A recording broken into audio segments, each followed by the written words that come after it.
चिराग पासवान को बहुत हिम्मत है तो स्टैनली की सरकार से हम बाहर जाते हैं, तब समझेंगे सरकारी पार्टी के में रह करके आपने हिम्मत दिखाई। तो मैं उनकी बात को क्यों लूँ?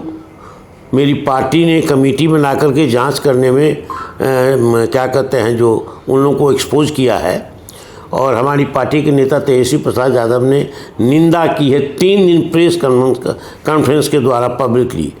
हमारी पार्टी उसी स्टैंड पर है कि हम दोषी मानते हैं, और जो सरकारी कर्मचारी या पुलिस के पदाधिकारी दोषी है उनको वही दंड मिलना चाहिए, प्रावधान है कानून में।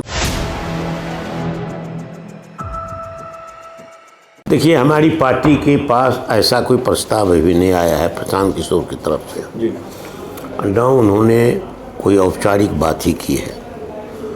तो ऐसी परिस्थिति में कुछ कह देना उचित नहीं होगा। वो भी गंभीर आदमी है, गंभीरता से राजनीति में आए हैं संघर्ष करने के लिए। लेकिन जहाँ तक सवाल है उनकी उम्मीदवारी का, तो पिछले विधानसभा चुनाव में 2025 में हमारी पार्टी ने उम्मीदवार दिया था जी, और वो उम्मीदवार महागठबंधन की जी महिला उम्मीदवार थी, और उस वहीं उपचुनाव हो रहा है। तो सीट तो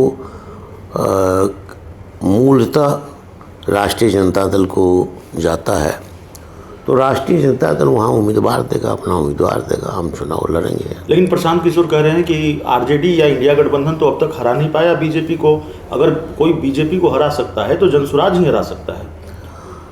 ये जनसुराज के नेता कहते थे चुनाव में कि हम अकेले सरकार बना लेंगे, और करीब करीब सभी सीटों पर चुनाव में उम्मीदवार उन्होंने दिया था। तो परिणाम तो आपके सामने में है। अब वही हरा सकते हैं, तो वो कहते हैं वोट तो हमको, हम सेकंड हैं, वहाँ लार्जेस्ट तो उनका भी उम्मीदवार था।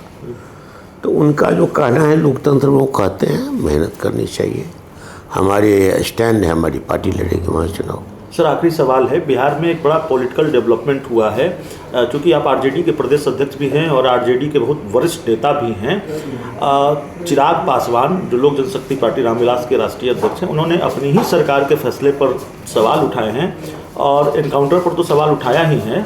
उन्होंने ये कहा है कि जिस डीएसपी पर एफआईआर है इस पूरे मामले में, उनकी पोस्टिंग सरकार ने की है, सरकार का ये फैसला गलत है, अवार्ड दिया गया है। देखिए, वो चिराग पासवान जो कहते हैं उनका एनडीए का मामला एनडीए में है, लेकिन ये बात सही है कि जिस अफसर पर आरोप है आम जनता का, उनके माता पिता का ही नहीं, आम जनों की ये राय है कि दोषी पदाधिकारी हैं, चाहे वो थाना प्रभारी हो या डीएसपी हो। इन जब सस्पेंड हो गया, आपने सस्पेंड कर दिया, तो सस्पेंडमेंट को रखना चाहिए तब तक जब तक वो आरोप मुक्त नहीं हो जाते हैं। अगर आरोप सत्य हो जाता है कि उनके कंस्पिरेसी से मारा गया है, उनके हुक्म से मारा गया, तो दंड के पाएंगे वो। तो सरकार का जो निर्णय हो गलत है। सस्पेंड नहीं किया गया, एफआईआर हुई है सर उन पर, डीएसपी पर हो जाना चाहिए सस्पेंड। अच्छा, सस्पेंड नहीं किया गया है, आपने एफआईआर किया, उसमें दोषी है, तो सस्पेंड क्यों नहीं अभी तक किया? तो इसका मतलब संरक्षण दे रहे हैं। व्यवस्था और प्रावधान रूल्स के आधार पर अगर कोई सरकारी कर्मचारी वो किसी एफआईआर में अभियुक्त बन जाते हैं, तो उनको इमीडिएट उनके खिलाफ में सस्पेंशन की कार्रवाई की जाती है। आपने क्यों नहीं कार्रवाई की? बाकी लोग हुए हैं, बाकी लोग तो हुए हैं, और आपने उनको ऐसे पद पर पदस्थापित कर दिया है जहाँ से वो कंस्पिरेसी करेगा, तथ्य को मिटाने के लिए अपने बचाव में काम करेगा। ये गलत काम हुआ सरकार का। चिराग पासवान ने जो सवाल उठाए हैं, क्या उसको राजनीतिक चश्मे से भी देखा जा सकता है? एनडीए में सब कुछ ठीक है। चिराग पासवान को बहुत हिम्मत है तो स्टैनली की सरकार से हम बाहर जाते हैं, तब समझेंगे सरकारी पार्टी के में रह करके आपने हिम्मत दिखाई। तो मैं उनकी बात को क्यों लूँ? मेरी पार्टी ने कमेटी बना करके जांच करने में क्या कहते हैं जो उन लोगों को एक्सपोज किया है, और हमारी पार्टी के नेता तेजस्वी प्रसाद यादव ने निंदा की है 3 दिन प्रेस कॉन्फ्रेंस के द्वारा पब्लिकली।